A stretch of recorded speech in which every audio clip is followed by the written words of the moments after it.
What's going on, everyone? This is the real A-Town, aka RGB Fox, and um, I wanted to make a video discussing who would be the best character to pull for in this upcoming patch, who has the overall best pull rate, and what you can do to prepare for 3.0. I'm making this video kind of late. 3.0 is about to come up here in a few days, so who do you want to pull for?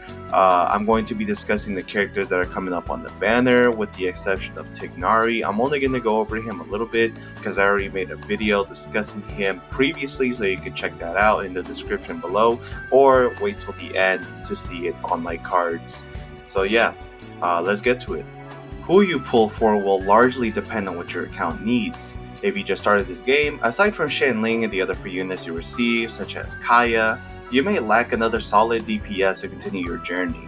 The opposite is true if you already have one or more DPS units that facilitate your overall experience of the game at this point, so you only need to worry about supporting their overall performance by either adding damage, giving them healing, and or shielding them to prolong your damage accumulation. Fret not, as this video will give you the information necessary to improve your experience in Genshin Impact. We'll start off with Tignari. Tignari is a unit that definitely shows a little bit of promise. While his numbers might not be too high, there's going to be a lot of ways to actually greatly improve Dendro damage as time goes on, with the reactions such as Aggravate, Spread, Hyper Bloom. You're going to be able to have a lot of damage over time that can accumulate, and with the new Deepwood Memories artifact set, you'll be able to have resistance shred wherever you go. That being said, though, Tignari is still going to be a very new unit, and we don't know whether or not they're going to actually be good or not. So I would hold off on Tignari until we see actual, gameplay whenever it is released in 3.0. Aside from that, that's all I'm going to say about Tignari. If you want to know more, please check out my video. Zhongli is a unit that can improve your overall experience as a player by providing the strongest shielding in the game. Aside from preventing your units from getting hurt and staggering, he'll provide you with a 20% resistance shred for all damage, and that'll include Dendro, meaning that he can be a solid candidate for this upcoming patch. With a high scaling on his burst, you can be sure Zhongli will pack a punch when adding him to your roster. Of course, there are still some negatives, such as his burst animations literally being a movie, which can constitute to a DPS loss, and the options between placing him as a sub DPS or a tanky shielder with all HP percent artifacts can confuse many players. I'd say stick with all HP for the strongest shielding and allowing your main DPS units to worry about all the damage. Even if you don't pull for Zhongli, there are other great shielders such as Diona, who can also provide you with decent shield and burst healing in a moment's notice. For me, I say Zhongli is a 7 out of 10 on the pull value for this upcoming patch, and a 10 out of 10 if you are a mobile player. Now, we're going to talk about Ganyu here, and I'm going to go off script. I gotta say, Ganyu still has one of the highest damage ceilings in the game. Since I pulled for her, I've just been having tons of fun with both Freeze and with Melt. And now that Dendro's coming out, where does that leave her in terms of value for this upcoming patch? Well, right off the bat, I'm going to say 8 out of 10, and even higher if you don't have a solid DPS unit or a solid cryo unit even. Now, the reason why I say this is because, as you all know, and if you don't, I'm here to tell you, Electrocharge and Freeze, they're basically their own auras, right? When you add Electrocharge to a unit, which is Hydro and Electro, the Electrocharge stays for a good amount of time, but both elements stay, right, at the same time. Same thing with Freeze. It's going to be Hydro and Cryo instead, and that aura essentially keeps them from being removed for the period of time. Or if you decide to shatter it, any blunt damage, especially with Claymore units, is going to break it off. Now, where does that leave Dendro in the mix? It doesn't react with Cryo. Well, if you have Cryo and Dendro on the same opponent with the same auras, right? When you apply Hydro, not only will you be able to freeze those units, but you'll be also able to cause Bloom reactions to occur. And if you don't know, Bloom reactions cause a seed to drop on the ground, and after a period of time, it will blow up, causing AoE Dendro damage, right?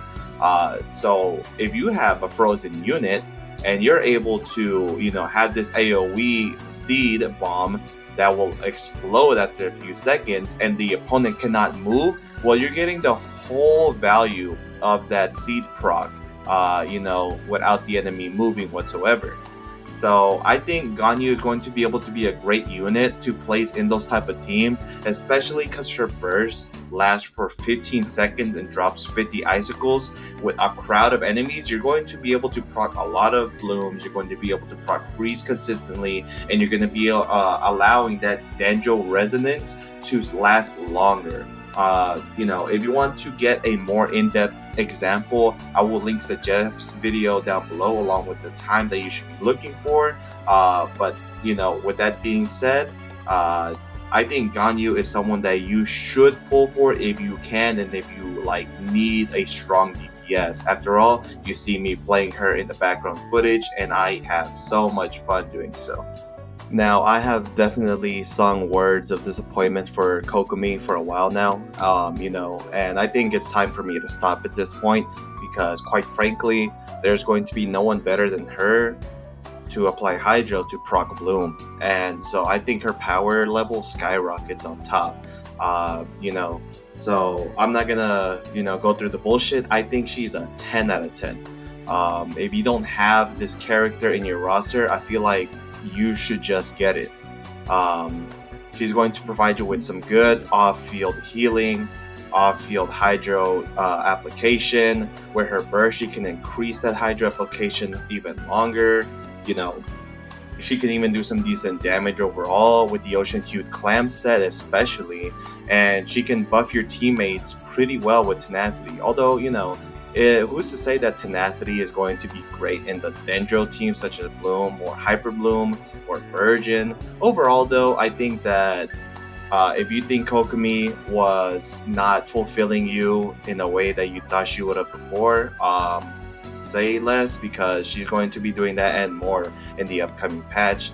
And it's just going to take people actually, playing with her teams to really skyrocket her in terms of value. So, like I said, 10 out of 10. If you don't have her already, I think you should go ahead and get her. Again, I don't recommend you getting any, her donut. Her donut is not especially too great, unless you want to just up her damage, her personal damage overall, and her healing. But it's really not important because she already heals a lot, right? But this is not about the healing aspect. This is about the bloom aspect of the game, right? So yeah, that is my discussion for Kokomi. 3.0 is going to come out with a lot of content, and honestly, I am excited, and I hope that you guys are too. If you guys agree with my video and think that I put out some good information, of course, let me know. And by liking, subscribing, following me on twitch.tv/RGBFox, where I'll be streaming about every other day, maybe less if I have schoolwork. And of course, don't worry, if you need any more information, I can link either references to videos, I can comment it myself, etc. So just go out and post it. Dendro is literally right around the corner. It's like Sunday. I was supposed to do this earlier, but I got lazy. It's alright though, I'm back. So yeah, hope you guys have a wonderful day. Stay safe and follow me for more Genshin content.